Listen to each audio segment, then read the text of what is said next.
Moscou se prépare à célébrer la fête de la victoire le 9 mai prochain. Une importante date pour la Russie, mais surtout pour le président russe Vladimir Poutine, qui vise à marquer les esprits par cette triomphante célébration patriotique. Mais que symbolise réellement cette date pour Vladimir Poutine ? La capitulation de l'Allemagne nazie a été signée un certain 9 mai 1945 à Berlin, un événement qui doit son existence à l'entrée de l'armée rouge dans la capitale du Troisième Reich. Une défaite humiliante pour Berlin, au contrario de l'Union soviétique qui qualifie cette capitulation d'une grandiose victoire. Depuis la fin de la Deuxième Guerre mondiale, le 9 mai s'est immiscé dans les calendriers russes comme un jour de célébration de la ténacité soviétique contre l'Allemagne. Kiev, pour sa part, décide en 2015 de célébrer la fin de la Seconde Guerre mondiale le 8 mai et non plus le 9. Des célébrations désormais calquées sur le modèle européen.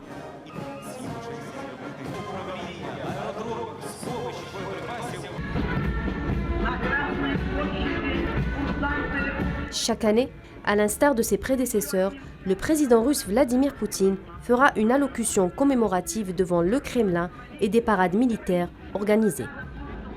Autant cette fête symbolise la victoire contre les nazis, elle a également aujourd'hui une symbolique particulière dans le contexte du conflit russo-ukrainien, du moment où le Kremlin affirme vouloir dénazifier le pays.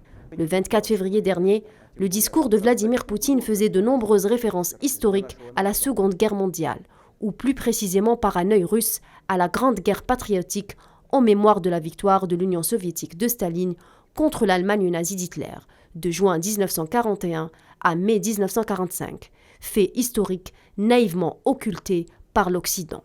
Moscou n'évoque en aucun cas la fin du conflit en Ukraine le 9 mai prochain, mais parle plutôt de célébration du jour de la victoire. Le ministre des Affaires étrangères russe Sergei Lavrov s'est exprimé dimanche dernier à ce sujet dans un média italien, Mediaset.